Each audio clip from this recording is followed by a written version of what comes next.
Disciple गुरु में, और आज बात करेंगे पृथ्वी पर लगने वाले बलों की। दोस्तों शुरू करते हैं। मान लीजिए ये पृथ्वी की सतह है और यहाँ पर ऊबड़ खाबड़ कुछ भूमि है, ठीक है दोस्तों। अब इस भूमि में संतुलन स्थापित करने के लिए पृथ्वी के आंतरिक भागों से जिन बलों की उत्पत्ति होती है उन्हें क्या कहते थे हम? अंतर्जात बल। और जो पृथ्वी के बाहर से जो बल कार्य करते हैं उन्हें कहते हैं हम बहिर्जात बल। तो दोस्तों इस टॉपिक में केवल अंतर्जात बलों की आज बात करेंगे, क्योंकि बहुत बड़ा टॉपिक है, डिटेल में थोड़ा सा हम समझ लेंगे इस टॉपिक को। अंतर्जात बलों की आज बात करेंगे और at the end of the video हम इसके प्रीवियस ईयर के क्वेश्चन की बात भी थोड़ी सी कर लेंगे, ठीक है दोस्तों। तो बात करते हैं पहले अंतर्जात बलों की। तो दोस्तों कार्य की तीव्रता के आधार पर, कार्य की तीव्रता के आधार पर इन बलों का विभाजन दो भागों में किया जाता है। पहले क्रम में दीर्घकालिक बल, या इसे पटल विरूपणी बल भी कहते हैं,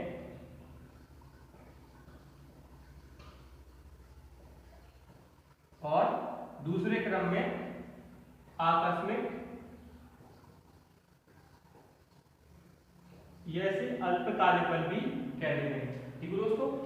दो प्रकार से विभाजन का किया जा रहा है। इसके बाद थोड़ा समझ लेते हैं दीर्घकालिक किसे कहते हैं। पृथ्वी की सतह के ऊपर कई समय तक या कई वर्षों तक कार्य करने की साम्यता स्थापित करने के लिए कार्य करते हैं जो बल, उसे हम दीर्घकालिक बल कहते हैं। और जो आकस्मिक रूप से घटित बल होते हैं उन्हें हम आकस्मिक बल कहते हैं। आकस्मिक बलों में ज्वालामुखी आते हैं, जो पृथ्वी की ऊपरी सतह पर कई सारे पठार पर्वत आदि का निर्माण करते रहते हैं, ज्वालामुखी आते हैं। इसके बाद भूकंप पृथ्वी की सतह पर ऊबड़ खाबड़ स्थिति भी उत्पन्न करते हैं, कई साम्यता की स्थिति की उत्पन्न करते हैं, ठीक है दोस्तों। इसके बाद बात करते हैं दीर्घकालिक या पटल विरूपणी बलों की। इन बलों का विभाजन फिर से दो भागों में किया गया है, लंबवत और क्षैतिज, ठीक है दोस्तों। बात करते हैं लंबवत। लंबवत जो दीर्घकालिक बल होते हैं उनमें मान लीजिए एक चट्टान है और ये दूसरी कोई चट्टान है, तब एक चट्टान ऊपर की ओर और एक नीचे की ओर गति करने लगे, या ये चट्टान ऊपर की ओर ये नीचे की ओर गति करे, तो इस प्रकार के संचलन को हम लंबवत संचलन कहेंगे। और इस प्रकार से इन पर कार्य करने वाले बलों को हम लंबवत संचलन या लंबवत दीर्घकालिक बल कहेंगे, ठीक है दोस्तों। इसके बाद क्षैतिज की बात करते हैं। मान लीजिए यही फिर से दोबारा यही चट्टानों के टुकड़े हैं।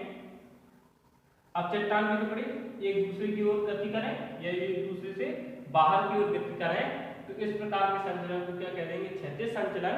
और इस प्रकार कार्य करने वाले बलों को क्षैतिज पटल विरूपणी या दीर्घकालिक बल में विभाजित करते हैं, ठीक है दोस्तों। इसके बाद ये जो लंबवत बल है, ये लंबवत बल महादेश जनक, महादेश या महाद्वीप जनक बल भी कहलाते हैं। कैसे कहलाते हैं? ये कोई चट्टान का टुकड़ा, ये दो चट्टान के टुकड़े हैं, एक चट्टान मान लीजिए क्षैतिज संचलन हुआ है, चट्टान में क्या हुआ? क्षैतिज संचलन हुआ और ये नीचे की ओर गति करने लगी, तो इसकी स्थिति अब क्या होगी? ये चट्टान और ये नीचे की ओर गति कर जाएगी, ठीक है दोस्तों। तो अब मान लीजिए यहाँ पर जल भर गया या पानी भर गया यहाँ पर, तो यहाँ क्या हुआ? यहाँ तो बन गए महाद्वीप और यहाँ क्या बन गए? महासागर, ठीक है दोस्तों। तो इस प्रकार से इन बलों को महादेश या महाद्वीप जनक बल भी कहते हैं और इनको पर्वत निर्माणकारी बल भी कहते हैं। इसको क्षैतिज संचलन को पर्वत निर्माणकारी, पर्वत निर्माणकारी बल इसे क्यों कहते हैं, तो इसकी थोड़ी सी हम बात कर लेते हैं। फिर से मान लीजिए कोई दो चट्टानों के टुकड़े इस तरह से हैं, ठीक है दोस्तों। इस तरह से चट्टानों के टुकड़े हैं और ये क्षैतिज गति कर रहे हैं, यानी मान लीजिए एक दूसरे की ओर गति कर रहे हैं। अब ये दोनों जब चट्टान के टुकड़े आपस में टकराएंगे, ठीक है दोस्तों। अपसरण और अभिसरण मैंने पिछली वीडियो में बताया, अपसरण यानी कि पास आना, अभिसरण यानी कि दूर आना। जब ये दोनों चट्टान के टुकड़े अभिसरित होंगे, पास पास आएंगे और टकराएंगे, टकराने के बाद यहाँ पर क्या होगा, वलयों का निर्माण होगा या पर्वतों का निर्माण होगा इनके टकराने से। तो इस प्रकार से क्षैतिज संचलन के कारण पर्वतों का निर्माण होता है, इसलिए इसे क्या कहते हैं, पर्वत निर्माणकारी बल भी कह देते हैं। अब बात करते हैं फिर से लंबवत का विभाजन भी आगे किया जाए। तो लंबवत का विभाजन हम देख लेते हैं। दोस्तों आपको एक बात मैं बता देना चाहता हूँ कि यहाँ पर हम जो अभिनति या जो कई सारे वर्ड यूज करेंगे ज्योग्राफी के एग्जाम में, जो आप लिखेंगे वैसे ही वर्ड यूज करें, नंबर अच्छे मिलते हैं। ठीक दोस्तों, बात करते हैं लंबवत संचलन की या लंबवत बलों की। इन बलों को भी दो भागों में विभाजित कर दिया है, एक तो ऊपरीमुखी बल और एक जो नीचे की ओर कार्य करेंगे या अधोमुखी। ठीक है दोस्तों, ऊपरीमुखी को हम अपवर्ड कहते हैं इंग्लिश में, और इसे डाउनवर्ड। दो तरह से ये कार्य करते हैं। ऊपरीमुखी यानी कि ऊपर की ओर कार्य करें, ऊपर की ओर संचलित हो। कोई चट्टान का टुकड़ा है ये, और ये चट्टान का टुकड़ा है, जब ये चट्टान का टुकड़ा ऊपर की ओर संचलित हो, ऊपर की ओर गति करने लगे और इसकी स्थिति कैसी हो जाए, फिर ये इस तरह से कुछ इसकी स्थिति हो जाए, ऐसी स्थिति इसकी बन जाए, तो इसे क्या कहते हैं, ऊपरीमुखी संचलन। और यही चट्टान का टुकड़ा जब नीचे की ओर गति करने लगे तो इसे हम क्या कह देंगे, अधोमुखी संचलन। ये कोई चट्टान का टुकड़ा है और ये नीचे की ओर गति जब करने लगेगा, यानी कि इस तरह से नीचे की ओर चला जाए, ये यथावत रहे, ये कैसा रहे, अपने ही स्थान पर रहे और ये नीचे की ओर चला जाए, तो इसे क्या कह देंगे, अधोमुखी संचलन या अधोमुखी बल। ठीक है दोस्तों, ये दो भागों में इसका विभाजन किया जाता है। आगे बढ़ते हैं वीडियो में, इस ऊपरीमुखी का कुछ उदाहरण हम देख लेते हैं। यहाँ पर उत्थित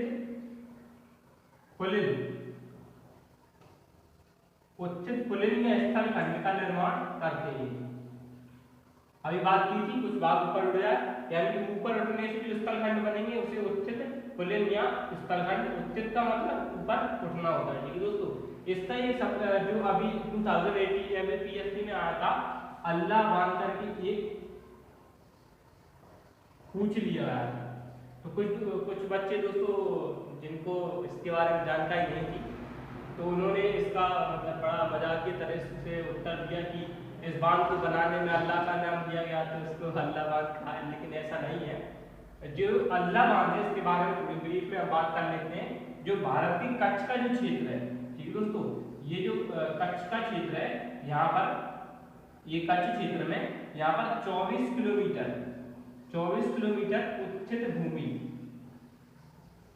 मतलब उठी हुई भूमि, उठी हुई स्थलखंड है 24 किलोमीटर, इसे क्या कहा है, अल्लाह बांध। तो आप कैसे लिखेंगे, भारत की कच्छ की खाड़ी में 24 किलोमीटर उत्थित भूमि को अल्लाह बांध कहा है। ये बीमार में पूछ लिया गया था, अल्लाह बांध। ठीक है दोस्तों, इसके बाद बात करते हैं जो अधोमुखी संचलन की। अधोमुखी संचलन जो उदाहरण की हम इस बात कर लेते हैं। जो इंग्लैंड और स्कॉटलैंड है, इंग्लैंड और स्कॉटलैंड की समुद्री भागों में कोयले की खदानें पाई जाती है। कोयले की खदानें कहाँ पाई जाती है, इंग्लैंड और स्कॉटलैंड में। वहाँ समुद्रों के नीचे कोयले की खदानों का खनन करते हैं। मान लीजिए अब ये स्कॉटलैंड और इंग्लैंड की भूमि है। ठीक है दोस्तों, अब यहाँ पर एक खनन चालू किया गया, और तो इसका ये जो मान लीजिए ये कोयले की परत है, अब धीरे धीरे इसका खनन चालू करेंगे, तो यहाँ ऊपर का जो क्षेत्र है या जो ऊपर की परत है, ये पूरी रूप से समाप्त हो जाएगी और यहाँ कोई स्थल खंड बच जाएगा। यानी कि यहाँ से हम नीचे की ओर जा रहे हैं, इसलिए इसे क्या कह दिया, अधोमुखी या डाउनवर्ड। इसके बाद मुंबई का प्रिंस डॉकयार्ड यानी कि बंदरगाह, प्रिंस डॉकयार्ड में क्या हुआ, जो वहां के बंद थे वो पूरी तरह से जल में डूब गए हैं। ये जो यहाँ पर बंद थे वो पूरी तरीके से जल में डूब गए, यानी कि इनका संचलन भी कुछ नीचे की तरफ हो गया है। जल यहाँ पर जल भर जाने के कारण तो इसे क्या कह दिया, अधोमुखी संचलन। ठीक है दोस्तों, बात करते हैं आगे क्षैतिज बलों की। बात करते हैं क्षैतिज बलों की।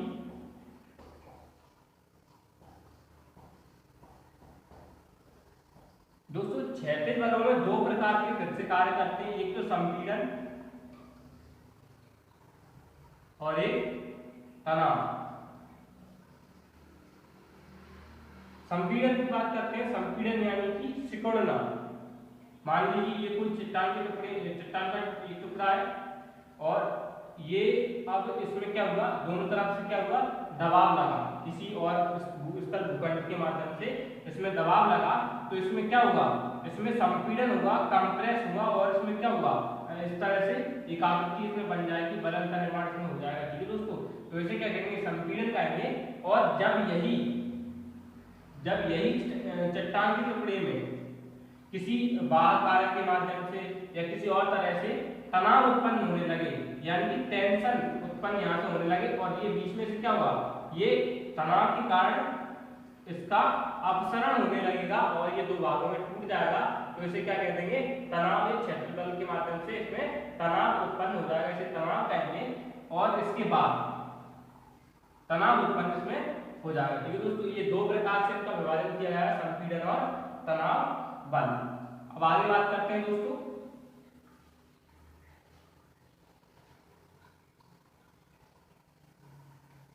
अब बात करते हैं संपीड़न की। हमने अभी बात की थी, ये कोई चट्टान का टुकड़ा है और ये कोई दूसरा चट्टान का टुकड़ा है।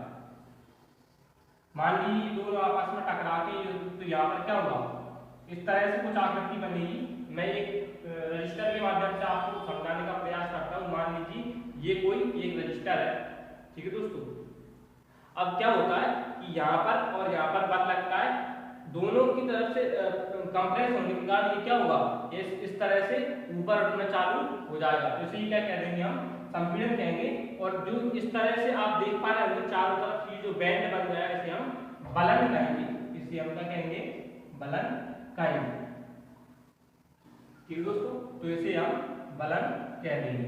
अब बात करते हैं कि बलन की जो परिभाषा आप देख चुके हैं बलन की, यानी कि किसी चट्टान या किसी स्थल खंड में दबाव के कारण, दोनों ओर से दबाव के कारण जो मोड़दार संरचना उत्पन्न होती है, उसे हम क्या कह देते हैं, उसे हम बलन कहने लगते हैं। ठीक दोस्तों, अब बात करते हैं आगे की, इसमें आगे और क्या पढ़ा जाता है। ठीक है दोस्तों, यहाँ पर बलन निर्मित होते हैं और तनाव के कारण क्या होता है, यहाँ पर दो चट्टानी भागों में तनाव जब उत्पन्न होता है तब भ्रंशन की क्रिया इसमें होती है। भ्रंशन यानी किसी चट्टान के बीच से टूट जाना, इसे क्या कह देंगे, हम भ्रंशन कह देंगे। कि दो भागों में ये चट्टान टूट जाएगी तनाव के कारण, तो इसे हम भ्रंशन कह देंगे। अब बात करते हैं दोस्तों कुछ बनने वाले बलन की। बलन की परिभाषा मैंने अभी आपको बताई थी। अब बलन के प्रकार थोड़े से हम देख लेते हैं, क्योंकि एग्जाम में 3 मार्कर में पूछे जाते हैं। आगे आने वाले समय में ऐसे एक न एक क्वेश्चन जरूर पूछा जा सकता है। तो अब बात करते हैं बलन की, किस तरह से ये बलन कार्य करते हैं। कि दोस्तों, तो पहले क्रम में बात करेंगे सममित बलन।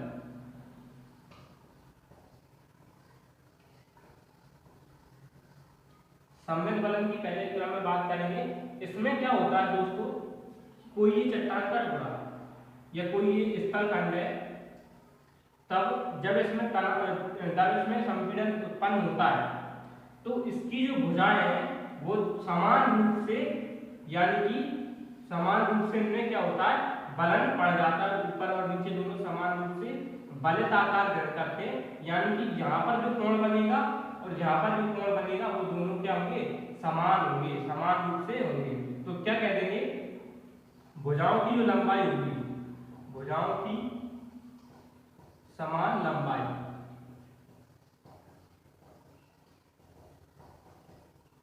यानी कि इन दोनों भुजाओं की लंबाई क्या होगी, समान होगी। और इसके बाद समान ढाल बनेगी। और क्या होगा दोस्तों, समान रूप से ढाल बनी। ये जो आप भाग देख पा रहे हैं इसे ढाल कहते हैं। ये समान रूप से दोनों तरफ से बराबर होगी तो ये समान ढाल का निर्माण हो जाएगा। तो इसे क्या कहते हैं, सममित बलन।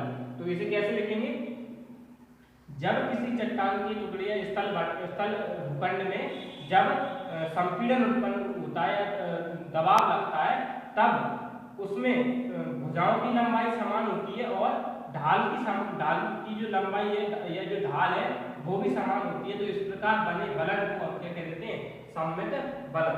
दोस्तों इसकी हम जो उदाहरण की चर्चा थोड़ी देर बाद करेंगे। तो इस तरह से बलन कहते हैं या इसे सरल मोड़ भी कह देते हैं। इसी बलन को हम क्या कह देते हैं, सरल मोड़। ठीक है दोस्तों, तो ये पहला बलन क्लियर है। 3 मार्कर में पूछा जा सकता है आपसे कभी भी पेपर में, तो इसे ध्यान रखें, आवश्यकता हो तो इसे लिख भी लें। आगे बात करते हैं दूसरे क्रम में असममित बलन की। असममित बलन, जैसा कि नाम से स्पष्ट पूरा, जो बलन सममित ना हो उसे असममित बलन कह देंगे। यानी कि ये कोई जो बलन हुआ है और यहाँ से भुजा की लंबाई में थोड़ी सी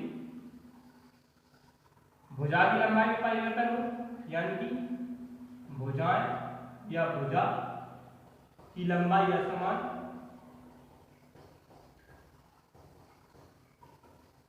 भुजाओं की लंबाई समान हो, अलग अलग लंबाई हो, इसके बाद असमान ढाल हो। और क्या हो दोस्तों, ढाल भी इनमें असमान हो, तो इसे क्या कह देंगे, असममित बलन। ठीक दोस्तों, इसके अब उदाहरण की बात करते हैं। ब्रिटेन का पेनाइल पर्वत, ब्रिटेन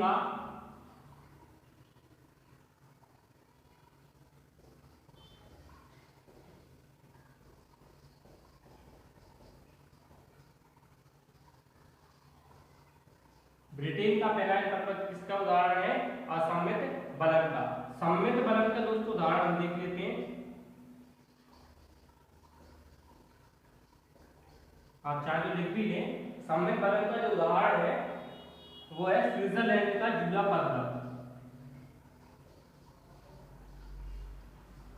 स्विट्जरलैंड का जूरा पर्वत। ठीक दोस्तों, तो ये इस तरह से सममित और असममित उदाहरण होगा। एक बार फिर से देख लेते हैं। असममित बलन, भुजा की लंबाई असमान होगी और इनमें ढाल भी क्या होगी, असमान होगी। ठीक दोस्तों, अब आगे बात करते हैं। जैसे आप ये भी कह सकते हैं कि एक भुजा छोटी हो और एक भुजा बड़ी हो, इस तरह से भी आप इसे देख सकते हैं। आगे बात करते हैं दोस्तों बलन में, तीसरे क्रम के बलन की एक दिग्नत बलन।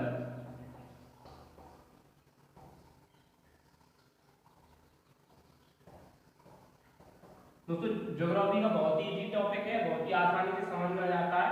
तो अब बात करते हैं एक दिग्नत बलन की। इस बलन में क्या होता है, एक भुजा लंबवत होती है। एक भुजा क्या होती है, अपेक्षाकृत लंबवत होती है। कुछ इस तरह से हम इसकी बात कर लेते हैं दोस्तों। ये कोई स्थल के ऊपर है और इस तरह से इसकी एक भुजा क्या होगी, लंबवत होगी, यानी कि 90 डिग्री का एंगल एक भुजा बनाती है। तो इसे क्या कह देंगे, हम एक दिग्नत बलन कहते हैं। इसकी परिभाषा एक बार फिर से देख लेते हैं। और एक ऐसी मतलब एक भुजा लंबवत होगी, ऐसा बलन जिसकी एक भुजा लंबवत होगी और दूसरी भुजा अपेक्षाकृत क्या होगी, समांतर होगी, उसे क्या कह देंगे, एक दिग्नत बलन। इसके उदाहरण की हम बात कर लेते हैं दोस्तों। तो इसके उदाहरण के रूप में ऑस्ट्रेलिया का ग्रेट डिवाइडिंग रेंज,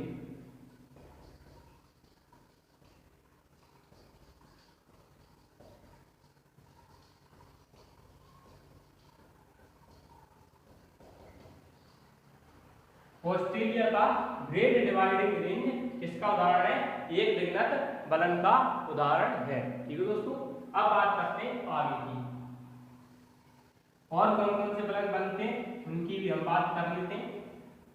ठीक है दोस्तों, तो चौथे क्रम में बनता है अधि बलन।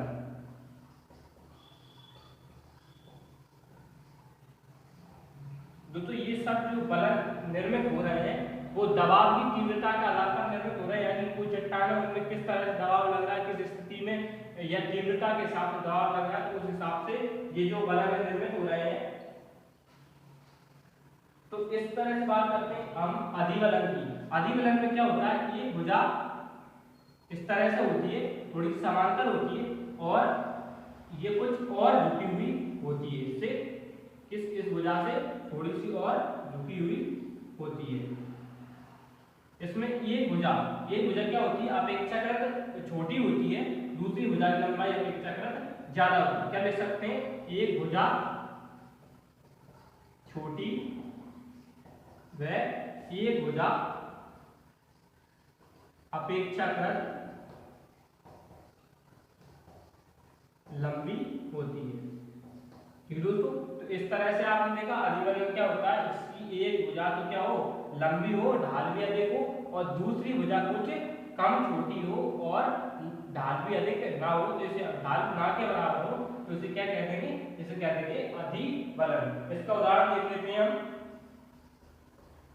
कश्मीर में पीर पंजाल श्रेणी,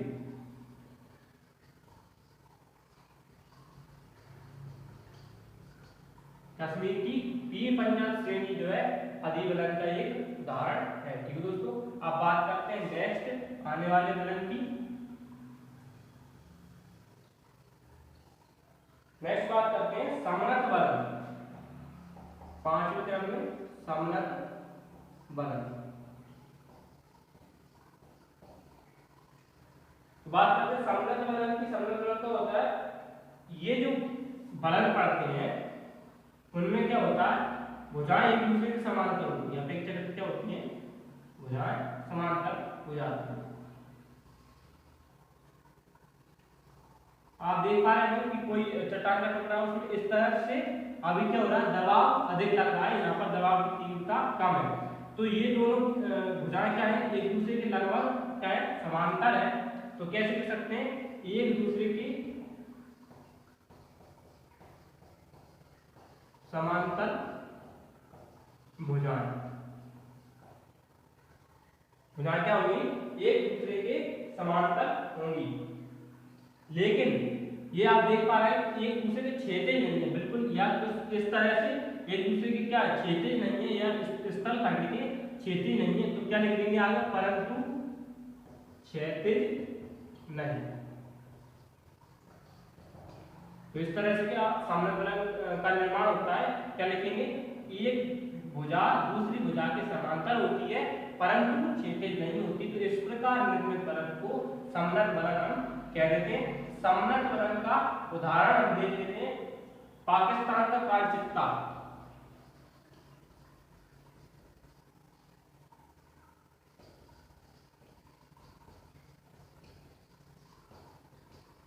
पाकिस्तान का कालचित्ता सबसे अच्छा उदाहरण है किसका, समनत वलन का। आगे दोस्तों बात करते हैं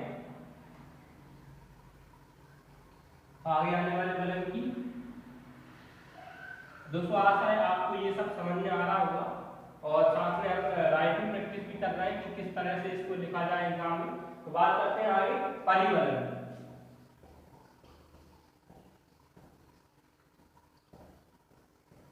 परिवलन की बात करते हैं दोस्तों। परिवलन में क्या होता है कि जो वलन पढ़ते हैं वो स्थल भूखंड के बिल्कुल क्षैतिज हो जाते हैं। यानी कि मान लीजिए कोई वलन है, ये स्थल भूखंड के क्या है, बिल्कुल क्षैतिज हो जाता है, इस तरह से क्षैतिज होता है। तो क्या लिख सकते हैं, भुजाएं परस्पर लंबवत, परस्पर समांतर व स्थल खंड के क्षैतिज।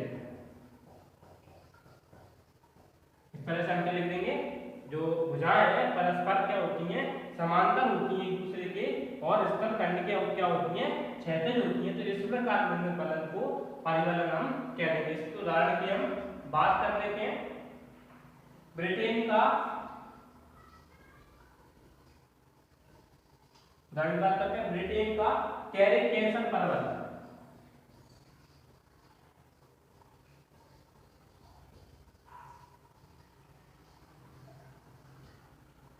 का कैरिकेचर पर्वत किसका उदाहरण है? परिवलन का एक अच्छा उदाहरण है। ठीक है दोस्तों, अब बात करते हैं नेक्स्ट बलन की। आप देख पा रहे होंगे, आप नोट भी अगर करना चाहें तो नोट कर सकते हैं। इस तरह से इन बलनों का निर्माण किससे हो रहा है? क्षैतिज संतुलन से इनका निर्माण हो रहा है। आगे देखते हैं अधिक्षिप्त बलन।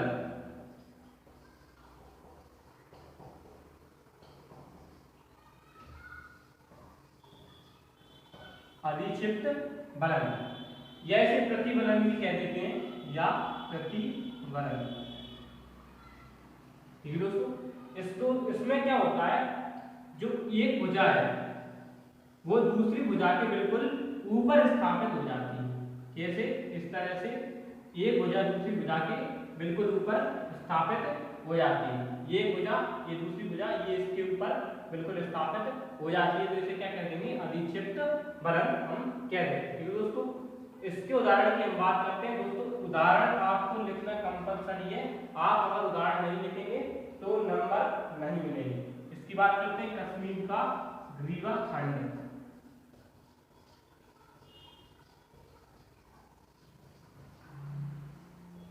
कश्मीर का ग्रीवा खंड इसका सबसे बड़ा उदाहरण है।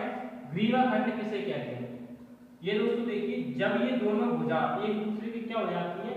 ऊपर विस्थापित हो जाती है, तो ये वाली भुजा टूटकर दूर विस्थापित हो जाती है।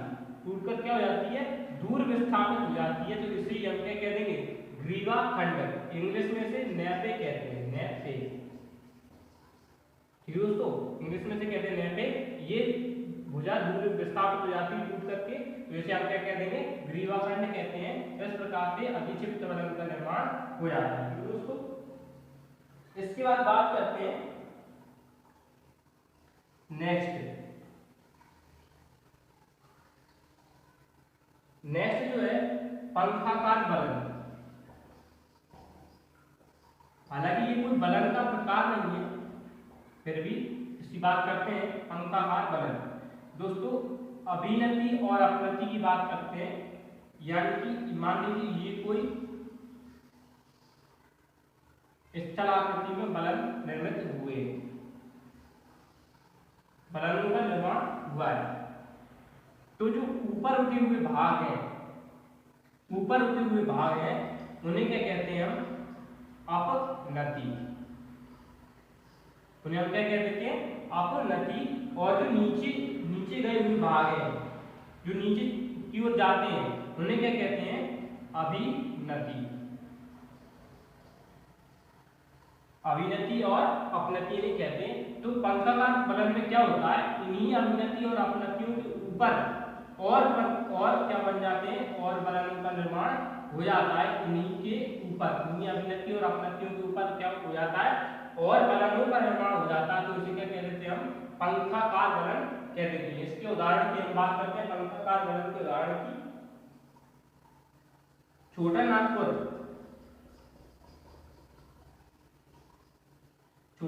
का पठार। छोटा नागपुर के पठार में सिंहभूम समिति, छोटा नागपुर की सिंहभूम समपनति। ठीक है दोस्तों, समपनति। और पाकिस्तान के कोटवार की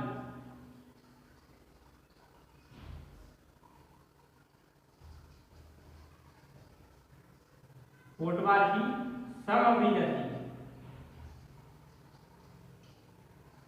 ये दोनों अलग अलग टर्म है, समअभिनति और समअभिनति। इन्हीं के ऊपर जब अभिनति और अपनतियों को और निर्माण हो जाता है, तो उन्हें क्या कहते हैं? पंखाकार बलन कहते हैं। छोटा नागपुर का पठार समअपनति का उदाहरण है, समअपनति। और जो पाकिस्तान के कोटवार की समअभिनति है, वो किसका उदाहरण है? समअभिनति का। इस तरह से आपने जो उदाहरण देखे। ठीक है दोस्तों, आगे बढ़ते हैं वीडियो में और बात करते हैं कुछ और चीजों की। अब हम बात करते हैं इसकी तनाव बल की। हमने बात की थी लंबवत और क्षैतिज। लंबवत में ऊपर की, अधोमुखी की बात हमने की थी। इसके बाद क्षैतिज में हमने बात की संपीड़न और तनाव की। संपीड़न की बात हमने की थी, संपीड़न के बाद हमने कई सारे बलन देखे थे। समवनति समपनति और सारे बल देखे थे, सममित असममित बल की बात हमने की थी। अब बात करते हैं तनाव की। जो स्ट्रक्चर हमने बनाया था उसी के माध्यम से हम चल रहे हैं।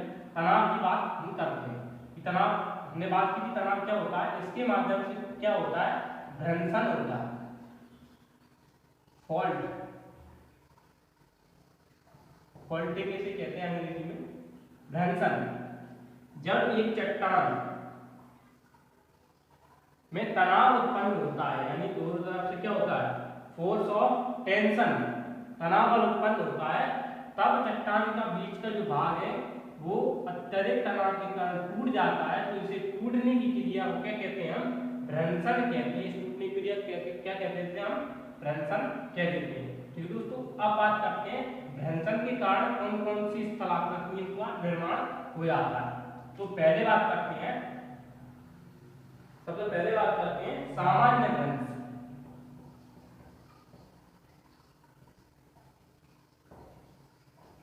सामान्य भ्रंश का निर्माण होता है, मान लीजिए कोई चट्टान इस तरह से है,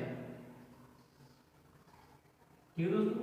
अब इस चट्टान में क्या हुआ, बीच में तनाव उत्पन्न हुआ और ये यहाँ से टूट गई। इस तरह से इसको बना देते हैं, ये इस तरह से यहाँ पर इसमें क्रैक्स आ गए, टूट गई।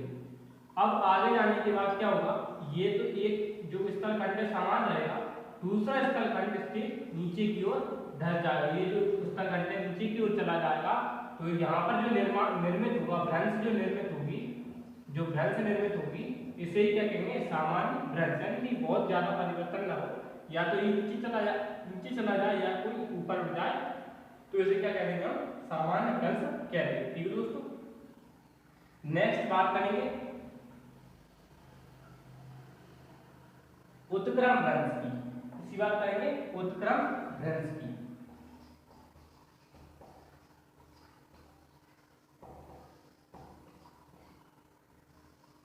इस भ्रंश को आरोहण भ्रंश भी कह देते हैं।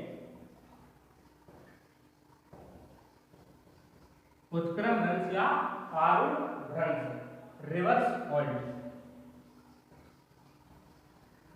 रिवर्स फॉल्ट वास्तव में इसकी उत्क्रम भ्रंश की। तो चलिए दोस्तों बात करते हैं उत्क्रम भ्रंश की। दोस्तों वीडियो थोड़ा सा बड़ा हो रहा होगा और चिंता मत कीजिए, हम डिटेल में चल रहे हैं, इसलिए वीडियो थोड़ा सा बड़ा होगा।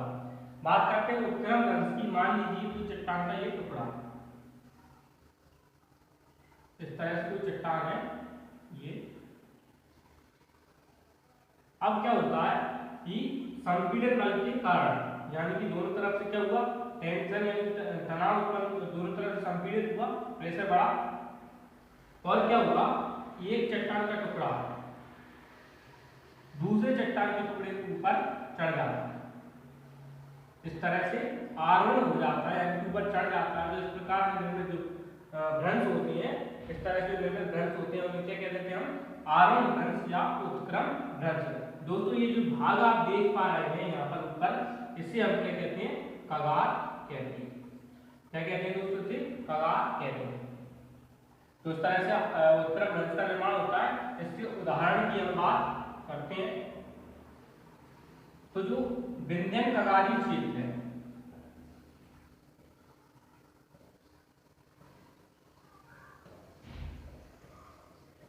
विंध्यन कगारी क्षेत्र किसका उदाहरण है, उत्क्रम भ्रंश का एक अच्छा उदाहरण है। इसके बाद पश्चिमी घाट कगार,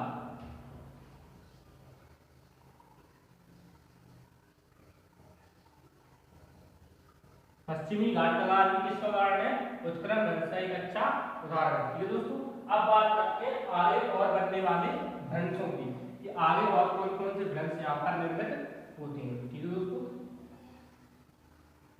इसके बाद बात करते हैं सोपानी भ्रंश। तीसरे क्रम में निर्मित क्या होता है, सोपानी भ्रंश।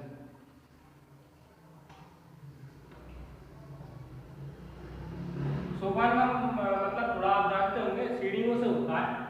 तो जब कोई स्थल खंड या कोई भूखंड अत्यधिक किसी कारण धसाव के कारण या ऊपर नीचे होने के कारण क्या होता है, इसमें कुछ क्षेत्र इस तरह से निर्मित हो जाता है, सीढ़ियों के आकार से निर्मित हो जाता है, तो इसे क्या कह देते हैं हम, सोपानी वृक्ष, यानी कि इसके और स्थलखंड अपने समांतर होते हुए नीचे चले जाएं या नीचे धस जाएं, तो इसे कह देंगे हम सोपानी वृक्ष, हम इन्हें कह देते हैं दोस्तों।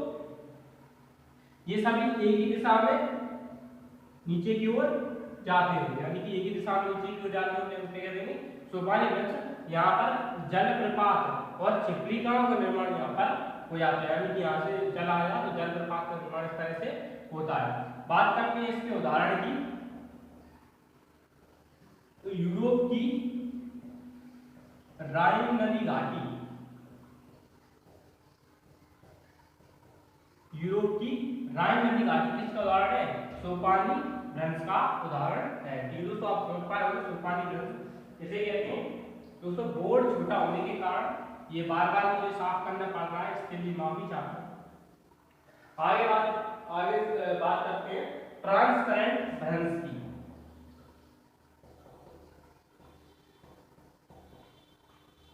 ट्रांसपेरेंट वृक्ष, ये थोड़ा सा नाम इंग्लिश में है, ऐसा ही पूछा जाएगा, ट्रांसपेरेंट वृक्ष। बात करते हैं क्या होती है। मान लीजिए कोई चट्टान है, ये चट्टान का टुकड़ा है और कोई दूसरी चट्टान है। अब इन दोनों चट्टानों में क्या हुआ, संपीड़न बल लगा। ये ना तो अब लंबवत संचलन करें और ना क्षैतिज संचलन करें, एक दूसरे से टकराकर अपने स्थान से ही विस्थापित हो जाए। कुछ इस तरह से मान लीजिए ये जो चट्टान है ये अपने ही स्थान से थोड़ी सी विस्थापित हो जाए, यानी कि एक ये चट्टान टकरा करके दूसरी तरफ हट जाए, ऐसे दूसरी तरफ हट जाए, कैसे इस तरह से ये चट्टान अपनी दिशा परिवर्तित कर दे, दूसरी तरफ हट जाए, तो इसे हम क्या कह देंगे, ट्रांसपेरेंट वृक्ष इसे हम कहेंगे। ठीक दोस्तों, इसके उदाहरण की हम बात करते हैं। ट्रांसपेरेंट वृक्ष का क्या उदाहरण है, जो कैलिफोर्निया की सान एंड्रियास वृक्ष, कैलिफोर्निया की सान एंड्रियास वृक्ष,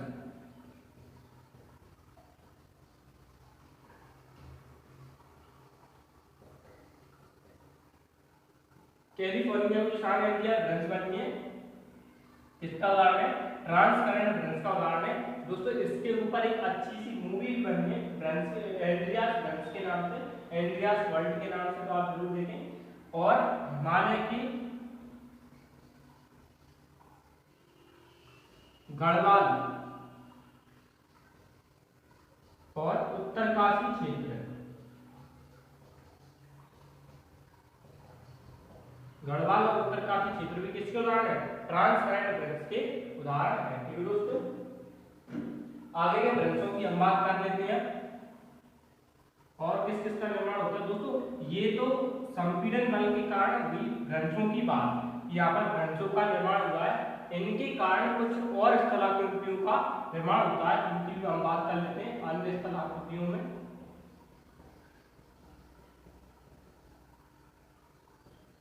तो दोस्तों फिर कह रहा हूँ वीडियो जो है थोड़ा सा बड़ा हो रहा है, तो आप चिंता न करें। बात करते हैं अन्य स्थलाकृतियों की, इसमें बनती है वृक्ष घाटी। पहली बात करते हैं वृक्ष घाटी।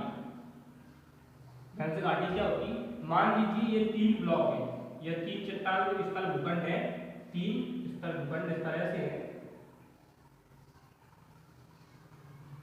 अब क्या होगा उस स्थल में, ये दोनों स्थल भूखंड अपने स्थान पर रहे, यथावत रहे दोनों, और ये वाला स्थल भूखंड नीचे की ओर धंस जाए। क्या हो, ये वाला स्थल खंड नीचे की ओर धंस जाए। तो जिस तरह से इसका चित्र हम थोड़ा सा बना देते हैं,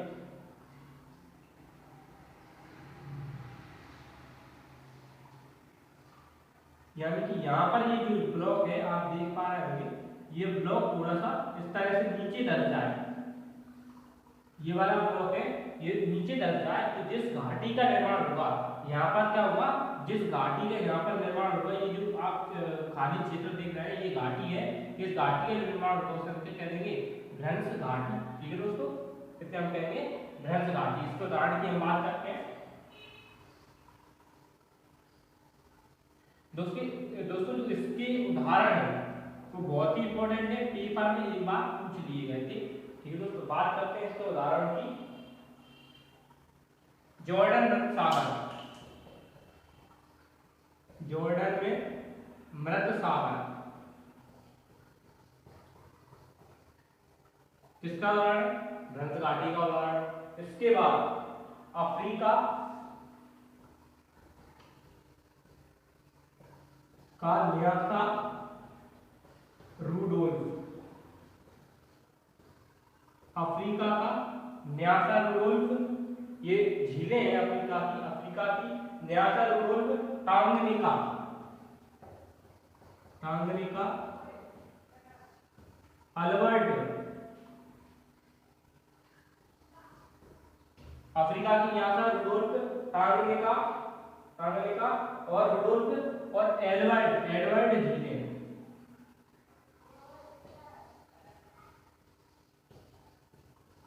एडवर्ड झील किसका उदाहरण है?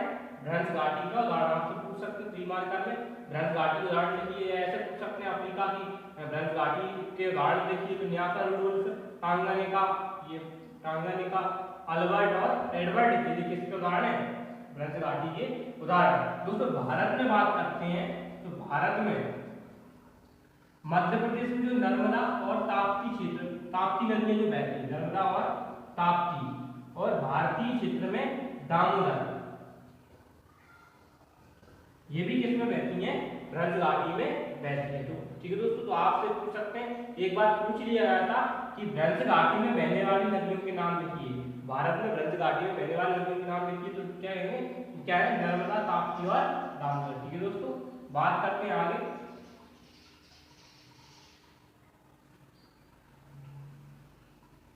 इसके बाद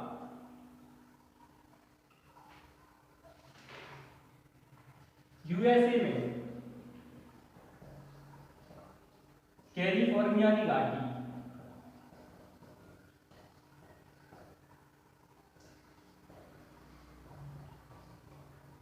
यूएसए में कैलिफोर्निया की घाटी में किसका उदाहरण है? भ्रंश घाटी का उदाहरण है। आपको ये सब उदाहरण याद करने चाहिए। ठीक है दोस्तों, इसलिए हम इनकी चर्चा थोड़ी डिटेल में कर रहे हैं। दक्षिण ऑस्ट्रेलिया की स्पेंसर घाटी,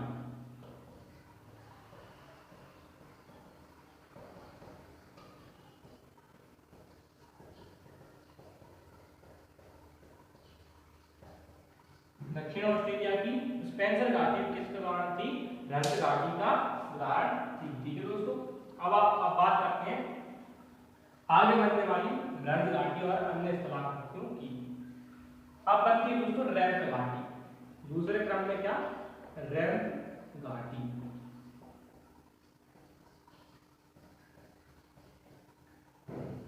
रैंप वैली। अब मान लीजिए दोस्तों ये तीन बढ़ते स्थल भूखंड है इस तरह से।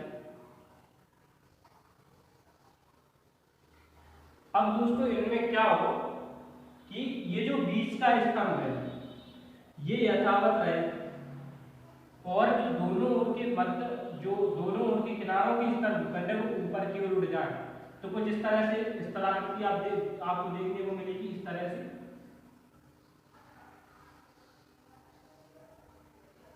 इस तरह से आपको देखने को मिलेगी। जैसे क्या कहते हैं हम? रैंप घाटी कह देंगे। ठीक है दोस्तों, इसे क्या कह देंगे हम? रैंप घाटी कहेंगे। ठीक है दोस्तों, रैंप घाटी कहेंगे। दोस्तों आप थोड़ा सा कंफ्यूज ना हो, जो आप रैंप वॉक आपने नाम सुना होगा, जो नवयुवतियां जो रैंप वॉक करती हैं, तो वहां से इसको थोड़ा ना है, इसको याद ही रखें, क्योंकि वहां पर जो रैंप होता है वो आपने कुछ ऐसा देखा होगा, इसके ऊपर रैंप वॉक होता है, तो वहां से इसको ना लें, नहीं तो आप क्या होंगे? कंफ्यूज हो जाएंगे और 100% इसको गलत कर देंगे। पूछा भी जा सकता है एग्जाम में रैंप घाटी। तो इस तरह से जो बीच का स्थलखंड है वो यथावत रहे, किनारों का स्थलखंड ऊपर की ओर उठ जाए, तो इस प्रकार से क्या होता है? निर्मित रैंप घाटी निर्मित होती है। बात करते हैं इसके उदाहरणों की कि रैंप घाटी का कौन कौन सा उदाहरण? तो असम की ब्रह्मपुत्र घाटी, असम की ब्रह्मपुत्र घाटी किसका उदाहरण दोस्तों? रैम घाटी का एक अच्छा उदाहरण है। ठीक है दोस्तों, बात करते हैं आगे बनने वाली स्थल आकृतियों की। अब बनते हैं ब्लॉक पर्वत।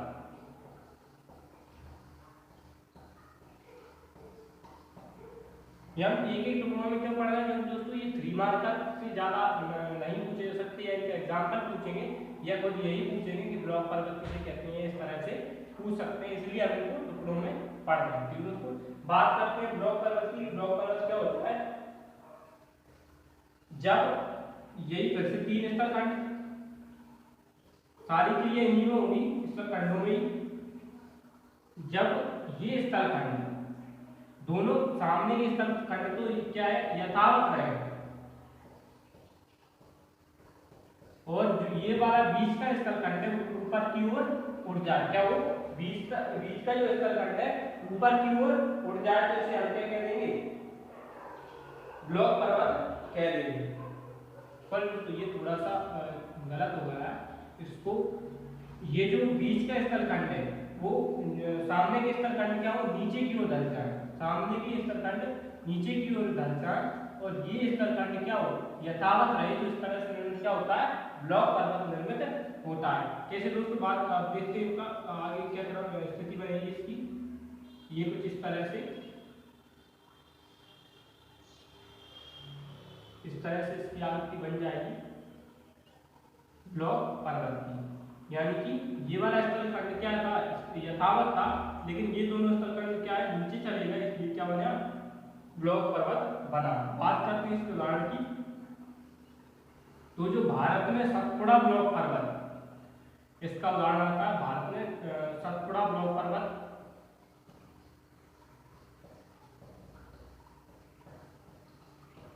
सतपुड़ा ब्लॉक पर्वत इसका अच्छा उदाहरण है। सतपुड़ा के बाद जर्मनी का ब्लैक फॉरेस्ट,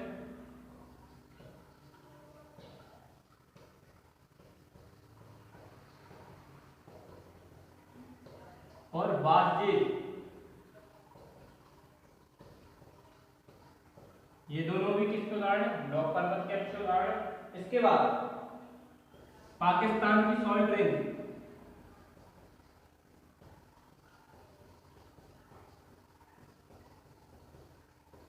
ये भी किसके उदाहरण है? ब्लॉक पर्वत के उदाहरण है। इसके बाद यूएसए यानी संयुक्त राज्य अमेरिका का वासाच रेंज और सियरा नेवादा,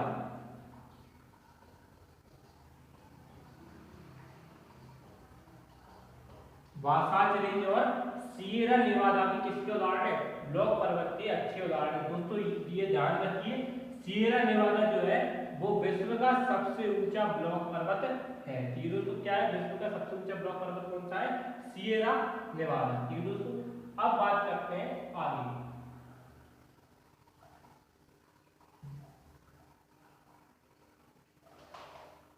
अब बात करते हैं दोस्तों लास्ट हॉर्स पर्वत की।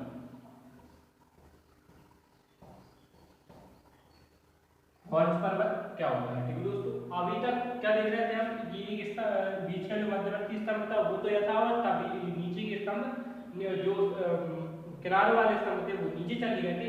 अब क्या होगा दोस्तों, ये तीनों स्थल खंड, ये दोनों यथावत है, और ये जो बीच का स्थल खंड है ये ऊपर की ओर उठता है। क्या हो, ये साइड के स्थल खंड यथावत रहे और बीच का ऊपर की ओर उठ जाए तो क्या निर्मित होगा? हॉर्स पर्वत निर्मित होगा। इसको हम देख लेते हैं आगे, इसके माध्यम से ये बनेगा कुछ इस तरह से।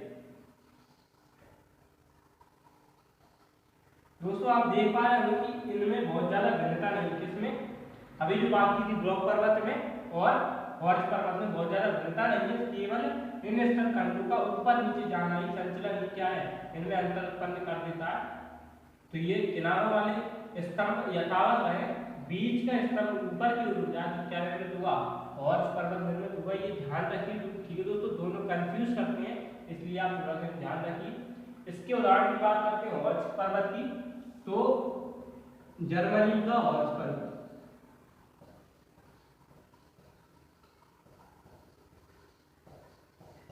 क्या है दोस्तों, जर्मनी का हॉर्स पर्वत किसका उदाहरण है, एक अच्छे हॉर्स पर्वत का उदाहरण है। ठीक है दोस्तों, तो इस तरह से हमने बात की थी किसकी, लंबवत की, क्षैतिज की, सारे बलन हमने क्लियर करे इस तरह से। और हमने कई सारे यहाँ पर और टर्म भी देखी जो कि 3 मार्कर में पूछे जा सकते हैं। अब बात करते हैं थोड़ी सी प्रैक्टिस सेट की, यानी कि इसके जो हमने पढ़ा था अभी उसकी एक बार प्रैक्टिस हम कर लेते हैं। ठीक है दोस्तों, चलिए दोस्तों बात करते हैं कुछ प्रैक्टिस सेट की, यानी कि कोई भी टॉपिक दोस्तों जब तक पूरा नहीं होता, जब तक कि आप उसके क्वेश्चन आंसर वो पूरे ना कर लें। तो बात करते हैं थोड़ी सी, दरार घाटी में प्रवाहित मध्य प्रदेश की नदियों के नाम बताइए। 2 मध्य प्रदेश की नदियों के नाम हमें यहाँ बताने हैं जो दरार घाटी में प्रवाहित होती है। दोस्तों आप कुछ देर पहले हमने आपसे पहले बात की थी, जो नर्मदा और ताप्ती, इन दोनों की हमने बात की थी, नर्मदा और ताप्ती की, वो क्या है, दरार घाटी में प्रवाहित होती है। दरार घाटी या भ्रंश घाटी दोनों एक ही बात होती है दोस्तों। इसके बाद ग्रेट डिवाइडिंग रेंज को परिभाषित कीजिए। तो इसकी दोस्तों लिखने का तरीका आप थोड़ा सा देख लें, आप इसे ऐसे भी लिख सकते हैं, स्थिति लिख दें पहले, ऑस्ट्रेलिया के उत्तर पूर्व में, स्थिति लिख दें, ऑस्ट्रेलिया के उत्तर पूर्व में स्थित चाहिए भ्रंश घाटी, ऑस्ट्रेलिया के उत्तर पूर्व में स्थित भ्रंश घाटी। दोस्तों जो पैटर्न अभी चेंज हो गया है उसमें सिर्फ एक लाइन या 10 शब्द का एक वर्ड या एक 10 शब्द का जो बात की गई है, तो हो सकता है कुछ जो वेरियर होते हैं वो 3 पॉइंट देखना आप भी पसंद करते हैं, हो सकता है अब जो चूंकि एक वर्ड लाइन में कर दिया गया तो उसी तरह से हमको लिखना पड़े, आगे हो सकता है, तो उसे आप कैसे लिख देंगे, ऑस्ट्रेलिया के उत्तर पूर्व में स्थित भ्रंश घाटी क्या है, ग्रेट डिवाइडिंग रेंज। ठीक दोस्तों, अब बात करते हैं अल्लाह बांध क्या है। हमने इसकी बात की थी थोड़ी देर पहले, अल्लाह बांध की, जो कच्छ की खाड़ी है, भारत में कच्छ की जो खाड़ी है उसमें 24 किलोमीटर उच्च भूमि या उठी हुई भूमि या उठा हुआ स्थल खंड क्या है, अल्लाह बांध। इसको दोबारा से याद करें, हो सकता है आने वाले एग्जाम में दोबारा पूछ लिया जाए, क्योंकि मैंने दोस्तों ये जो एमपीपीएससी का सिलेबस है उसमें एक चीज बहुत गौर से देखिए, आपको 10 से 20% पीछे जो पूछ लिया गया वही रिवाइज मिलेगा। इस बात को आप थोड़ा सा ध्यान रखें। 2014 से लेकर 2018 तक के पेपर आप उठा के देख लें, प्री या मेंस कुछ भी उठा के देख लें, रिपीट जरूर हुआ है, खासकर मेंस में रिपीट होता है, तो आप थोड़ा सा ध्यान रखें। इसके बाद बात करते हैं ग्रावेन क्या है। दोस्तों जो भ्रंश घाटी है, हमने बात की थी भ्रंश घाटियों की, जो भ्रंश घाटी है उसे ही जर्मन भाषा में क्या कहते हैं, ग्रावेन थे। दोस्तों ये जो वर्ड है ना, कुछ अल्लाह बांध, ग्रावेन और जो ग्रेट डिवाइडिंग, कुछ इस तरह से जो वर्ड है एमपीपीएससी में उन्हें पूछने का चलन कुछ ज्यादा है, इसलिए आप थोड़ा सा याद रखें। ग्रावेन क्या है, भ्रंश घाटी को जर्मन भाषा में क्या कहते हैं, ग्रावेन कहते हैं। आपको थोड़ा ये आंसर थोड़ा और बढ़ाना हो तो इसको भी और क्या लिख सकते हैं, भ्रंश घाटी का आप परिभाषा दे दें और लिख दें कि जर्मन भाषा में क्या कहते हैं, इसे ग्रावेन कहते हैं भ्रंश घाटी को। ठीक दोस्तों, बलन और संबलन में अंतर। दोस्तों हमने बात की थी बलन की, हमने संबलन की बिल्कुल भी बात नहीं की। अब आपका ये टास्क है कि आप बलन संबलन को आप सर्च करेंगे, संबलन क्या होता है, और बलन और संबलन में अंतर भी आप बताएं। ठीक है दोस्तों, कमेंट सेक्शन में इसका आप आंसर जरूर बताएं। तो इस तरह से हमने दोस्तों बात की अंतर्जात बलों की। आगे नेक्स्ट वीडियो आएगी उसमें हम बात करेंगे बहिर्जात बलों की। आकस्मिक जो हमने विभाजन किया था भूकंप ज्वालामुखी का, उसका विभाजन, उसका जो डिटेल हम आगे आने वाली वीडियोस में करेंगे। पहले हम बात करेंगे बहिर्जात बलों की। तो दोस्तों यदि आपको वीडियो पसंद आया तो इस वीडियो को लाइक कीजिए, चैनल को सब्सक्राइब कीजिए, और क्योंकि आपका सब्सक्रिप्शन ही हमारा मोटिवेशन होता है। ठीक है दोस्तों, तब तक के लिए आज्ञा दीजिए, नमस्कार। बने रहिए हमारे साथ डिसाइपल गुरु में।